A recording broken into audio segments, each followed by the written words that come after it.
सुजाता जी का 3 मंजिला मकान था। नीचे ग्राउंड फ्लोर पर बड़ी बहू सुमन, पहली मंजिल पर मंझली बहू दीपा और तीसरी मंजिल पर सबसे छोटी बहू रिम्पी रहती थी। सुजाता जी सीढ़ियां नहीं चढ़ पाती थी, इसलिए वो बड़ी बहू सुमन के पास नीचे रहती थी। हाँ, खाना वो किसी भी बहू से मांग कर खा लेती थी, बस आवाज लगा देती थी, बड़ी बहू खाना बन गया क्या? माँ जी, आज खाने में कुछ नहीं बनाया। आपको तो पता है बच्चों की आज पेरेंट्स मीटिंग थी, वहीं से आते हुए बच्चों ने पेटीज बर्गर वगैरह ले लिया था। बच्चे तो अब दिन में कुछ भी खाने को मना कर रहे हैं। बस बस, मैंने सिर्फ पूछा है, नहीं बना तो कोई बात नहीं। मंझली बहू से पूछती हूँ। दीपा बहू, ओ दीपा बहू। बोलिए माँ जी, क्या हुआ? अरे सब्जी बन गई क्या? तुम कह रही थी कि आज तुरई बनाओगी। माँ जी, बनानी तो थी, पर जब काटने लगी तो देखा सारी तुरई गल गई थी, इसीलिए मैंने तो बच्चों को ब्रेड मक्खन दे दिया, कुछ नहीं बनाया। इतने दिन की लाकर फ्रिज में रखी रहेगी तो खराब तो होनी ही है। पैसों की कोई कदर नहीं है। छोटी बहू, ओ छोटी बहू, मैं आवाज देती हूँ, आपकी आवाज इतनी ऊपर तक नहीं जाएगी। रिम्पी, माँ जी पूछ रही है तूने खाने में कुछ बनाया है तो उन्हें दे जा। हाँ, पुलाव बनाया है, सब्जी कोई रखी हुई नहीं थी, दे जाऊं? पूछो भाभी। दे जाए, अब मजबूरी में तो खाने ही पड़ेंगे। पता नहीं इन तीनों से पूरे दिन में एक भी सब्जी नहीं बनाई जाती, उल्टा सीधा खिलवा लो। मैं रसोई संभालती थी तो दिन में 2 बार सब्जी और 1 दाल जरूर बनाती थी। अरे आजकल इतनी सब्जियां आई हुई हैं, एक वक्त तो सब्जी जरूर बनानी चाहिए। अरे सुमन, कोई सब्जी रखी है तो एक पराठा ही बना दो। ये पेटी बर्गर से मेरा तो पेट नहीं भरा भाई। नहीं है, सब्जी कहाँ से लाऊं? जो है खा लो। वैसे भी बच्चों के स्कूल जाकर मैं थक गई हूँ, थोड़ी देर सो जाऊंगी। ऐसे काम नहीं चलेगा। इन तीनों की खराब आदतों की वजह से रसोई के नियम खराब हो रहे हैं। घर में सब्जी बनाने से ये तीनों कतराती हैं। अब देखती हूँ कैसे इस घर में सब्जी नहीं होती। अब इन तीनों के घर सब्जी जरूर होगी। उसी शाम सुजाता देवी 5 किलो बैंगन ले आई और तीनों बहुओं को बुलाया। चलो सुमन, अब तुम, दीपा और रिम्पी शुरू हो जाओ बैंगन काटने। अब से मेरी तीनों बहुओं के घर एक ही सब्जी बना करेगी। क्या? एक ही सब्जी? पर मैं बैंगन नहीं खाती, और मैंने तो आज डोसा सांभर सोचा था। अच्छा, सांभर बनाने का सामान कहाँ है बहू? वो आज कपड़े धोकर थक गई थी तो ऑनलाइन मंगाने का सोचा था बाजार से। बस, तुम तीनों की इन्हीं हरकतों को देखते हुए मैंने अब सोच लिया है, तीनों के घर एक ही सब्जी बनेगी, वो भी दिन में 2 टाइम, जिससे घर में सभी को पौष्टिक सब्जियां खाने को मिले। चलो अब तीनों मिलकर बैंगन काटो और यहाँ नीचे एक ही जगह बना लो। तीनों बहुओं ने बैंगन उठाए और सब्जी बनाने की तैयारी शुरू की। माँ, सब नीचे रसोई में खाना बना रहे हैं। कोई त्योहार या फिर कोई जन्मदिन है क्या किसी का? हाँ, और हम भूल गए हो। माँ ने बोला है अब घर में एक ही सब्जी बना करेगी, बस रसोई अलग अलग इस्तेमाल हुआ करेंगी। उस दिन तीनों बहुओं की एक सब्जी से पूरे घर ने खाना खाया। अभी तो पहला दिन था। सुजाता देवी ने मन ही मन सोच लिया था कि तीनों बहुओं की सब्जी ना बनाने की आदत को सुधारने का यही तरीका सही है। चलो अब कम से कम इस घर में सब्जी तो खाने को मिलती है, बच्चों को भी सब्जी खाने की आदत पड़ेगी, वरना तुम तीनों तो कुछ बनाने की बजाय तुरंत बाजार से वो क्या कहते हैं, जंक फूड ऑर्डर कर देती हो। तीनों बेटे भी अपनी माँ के फैसले से सहमत थे। एक सब्जी बनाने से आराम तो बहुत था, पर एक समस्या थी जिसकी वजह से तीनों बहुएं परेशान थी। पता नहीं माँ जी, ये रोज रोज लौकी टिंडे तुरई क्यों उठा लाती हैं बाजार से? मैं तो उब गई हूँ ये सब खाते खाते। मेरा भी वही हाल है भाभी, ऐसा लगता है जैसे घर में मरीजों का खाना बन रहा हो। गुड्डू तो ये हरी सब्जियां देखते ही मुंह बना लेता है। ऊपर रसोई में उसके लिए सैंडविच बनाकर आई हूँ, वही खाएगा। क्या करे, माँ जी को पता नहीं क्या धुन सवार हो गई एक ही सब्जी बनवाने की। भाभी, कल एक काम करेंगे, पनीर की सब्जी बना लेंगे, बच्चे भी शाही पनीर शौक से खाते हैं। हाँ, ये ठीक रहेगा भाभी, मेरा गुड्डू भी खुश हो जाएगा पनीर की सब्जी देखकर। अगले दिन तीनों बहुओं ने शाही पनीर बनाया। अब इतने दिनों बाद पनीर बना था तो सभी ने ज्यादा सब्जी मांग ली। बस कली शुरू। क्या कहा भाभी? मैं पनीर ज्यादा ले गई? भाभी, आपके सामने मैंने डोंगे में डाला, मेरे गुड्डू ने तो थोड़ा ही खाया। अब देखो, मेरा गुड्डू करती रहती हो तुम रिम्पी। मेरे दोनों बच्चे दीपू और रिया पनीर मांग रहे थे, दोबारा कहाँ से देती? तुम दोनों ने पहले ही सारी सब्जी अपने बर्तन में भर ली। भाभी पनीर की सब्जी तो वैसे भी पूरी नहीं होती। मैं तो जब पनीर की सब्जी बनाती हूँ तो साथ में एक दाल या कोई और सब्जी जरूर बनाती हूँ। अभी एक सब्जी बनेगी तो पूरी कहाँ से होगी।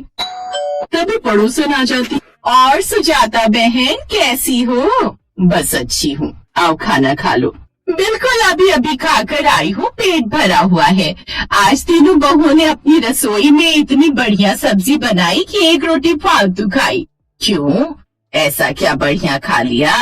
बड़ी बहू ने छोले चावल बनाए थे, मछली बहू दम आलू दे गई थी, बड़े स्वाद थे। और छोटी ने आज मेरी पसंद के भरवा बैंगन और शाही पनीर बनाया था। फिर छोले थे तो बड़ी बहू ने पूरियां भी बना ली। फिर तो आज तुम्हारी दावत ही हो गई। दावत तो अक्सर ही होती रहती है। जिस घर में 3 बहुएं अलग अलग बढ़िया बढ़िया खाना बनाए और एक दूसरे से बांट कर खाए तो उस घर में तो रोज ही दावत हो जाए। मेरी तीनों बहुएं जो भी सब्जी बनाती हैं, एक आदत है, एक दूसरे के घर जरूर देती हैं। इससे स्वाद भी बदल जाता है, अलग अलग सब्जी भी खाने को मिलती है और आपस में प्यार भी रहता है। पड़ोसन जो भी बातें कर रही थी, तीनों बहुएं रसोई से कान लगाकर सुन रही थी। कुछ देर बाद जब पड़ोसन चली गई, तीनों बहुएं सुजाता देवी के पास आई और बोली, माँ जी, हम एक सब्जी बनाकर नहीं रह सकते, बहुत परेशानी होती है। हाँ माँ जी, हम सबकी पसंद अलग अलग है, कभी किसी का कुछ और खाने का मन हो तो खा ही नहीं पाता। वही तो, मेरे गुड्डू ने तो ठीक से खाना खाना ही छोड़ दिया क्योंकि उसे उसकी पसंद की सब्जी जो नहीं मिलती। फिर मेरा गुड्डू, अरे रिम्पी, हमारे बच्चे भी नाक मुंह सिकोड़ते हैं। जैसे गुड्डू नहीं खाता वैसे मेरे अंकित और शालू भी नहीं खाते। परेशानी सिर्फ तुम्हें नहीं, हमें भी हो रही है एक ही सब्जी बनाने से। अलग अलग तुम तीनों सब्जी बनाती ही कहाँ हो?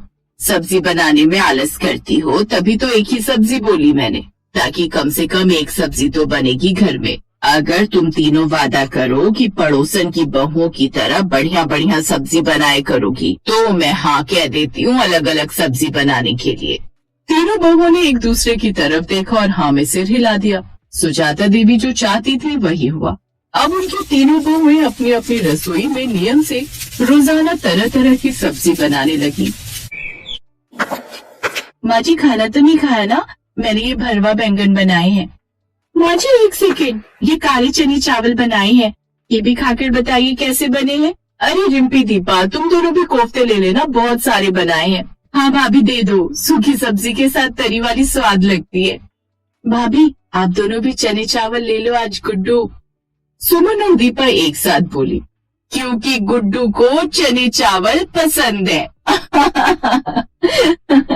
उस दिन के बाद सुजाता देवी की तीनों बहुएं एक नहीं अलग अलग सब्जी बनाने भी लगी और एक दूसरे से बांटकर खाने भी लगी, जिससे उनके रिश्ते प्यार और आपसी मेलजोल से और भी मजबूत हो गए। ये सब देखकर सुजाता देवी को भी बहुत खुशी हुई।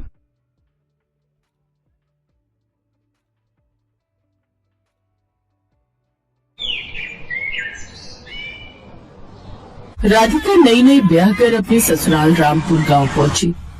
बहू जल्दी से अंदर आ जाओ, बाहर बहुत गर्मी है। गृह प्रवेश हो गया। राधिका अपने पति विनोद के साथ घर के अंदर आ गई। अंदर उन्हें थोड़ी राहत मिली। बहू थोड़ी देर आराम कर लो, शाम को तेरी मुंह दिखाई है और वो सब तेरे हाथ का ही खाना खाएंगी। पहली रसोई की रस्म भी हो जाएगी। शाम को राधिका किचन में जाकर खाना बनाने लगी। इधर उसकी सास और ननद पायल के साथ मोहल्ले की औरतें बैठी थी। पता है मेरी बहू तो 1 घंटे में 56 भोग बना लेती है। अच्छा, ये तो बड़ी अच्छी बात है। बाहर उसकी सास मेहमानों से घंटों बातें करती रही, पर राधिका अभी तक खाना बनाकर नहीं लाई। यार, यहाँ में टाइम पास करने बुलाए क्या? 3 घंटे से तेरी बहू किचन में कर क्या रही है? अभी तक खाना नहीं बना क्या? लगता है भाभी कुछ गजब का बना रही है, तभी टाइम ज्यादा लग रहा है। खैर, काफी देर इंतजार कराने के बाद राधिका आखिर खाना लेकर आ ही गई। पर खाना देखकर सब हैरान हो गए, क्योंकि खाने में सिर्फ दाल चावल था। अरे बहू, 3 घंटे में तू सिर्फ इतना सा दाल चावल ही बना पाई? इतनी देर से क्या कर रही थी किचन में? सासू माँ, पहले मैंने दाल भिगोने के लिए रख दी। 20 मिनट बाद जब दाल भीग गई तब मुझे याद आया कि तड़का लगाने के लिए प्याज, धनिया और टमाटर काटना तो भूल ही गई। फिर मैंने प्याज, टमाटर और धनिया काटा। उसके बाद मैंने गैस जलाई, कढ़ाई में तेल डाला और उसमें प्याज डाल दिया। तभी अचानक याद आया कि अभी तो दाल पकी ही नहीं, फिर तड़का किसका लगाने जा रही हूँ। फिर मैंने दाल पकाई, उसके बाद तड़का मारा। ये सब करने के बाद किचन में सारा सामान बिखरा पड़ा था, बहुत गंदगी थी, तो मैंने किचन साफ किया। सब कुछ करने के बाद याद आया कि अभी मैंने चावल तो बनाया ही नहीं। फिर बस करो भाभी, वरना आपके बताने में 3 घंटे और लग जाएंगे।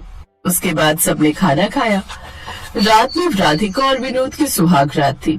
राधिका, सुना है आज तुमने सिर्फ दाल चावल बनाने में 3 घंटे लगा दिए। अगर दाल चावल सब्जी पूरी अचार गाजर का हलवा ये सब बनाने को बोल दिया जाए तो कितने हफ्तों का टाइम लगेगा?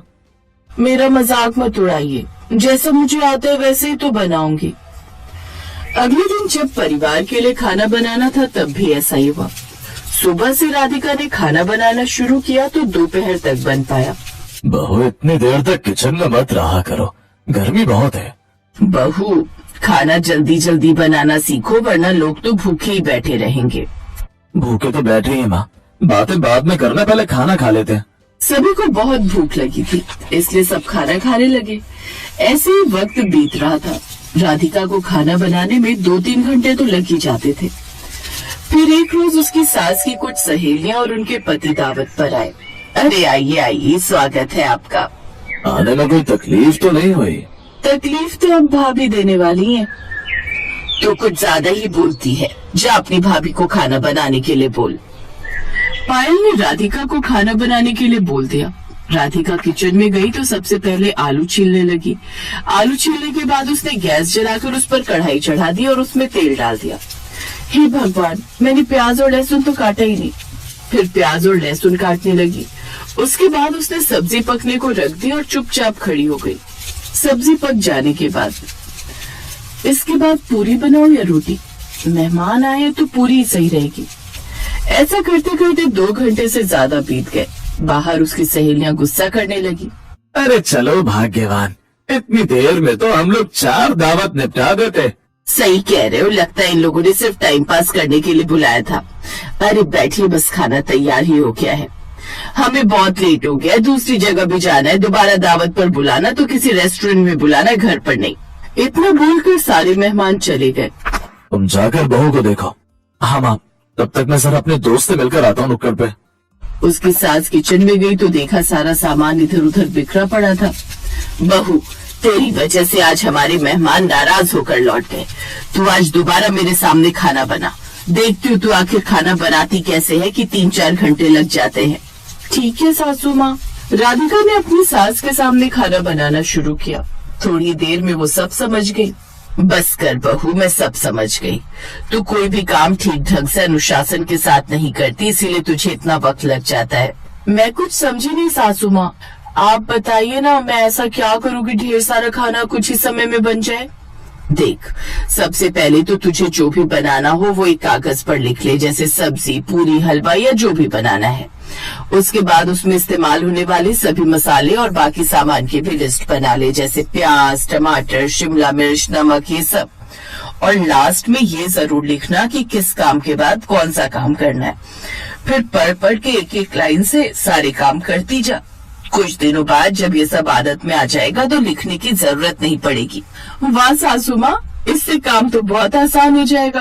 अगले दिन से उसने ऐसा करना शुरू कर दिया। अब वो 4 घंटे का काम 2 घंटे में करने लगी। करीब 1 हफ्ते तक ऐसा करने के बाद, बहू आज तू बनाएगी शाही पनीर, पुलाव और पूरी। ठीक है सासू माँ। राधिका ने जल्दी जल्दी सारी सामग्री बनाने का सारा तरीका लिखा। फिर उसने सारे मसाले, प्याज, लहसुन ये सब काट कर अपने सामने रख लिया। चावल भी धो लिए।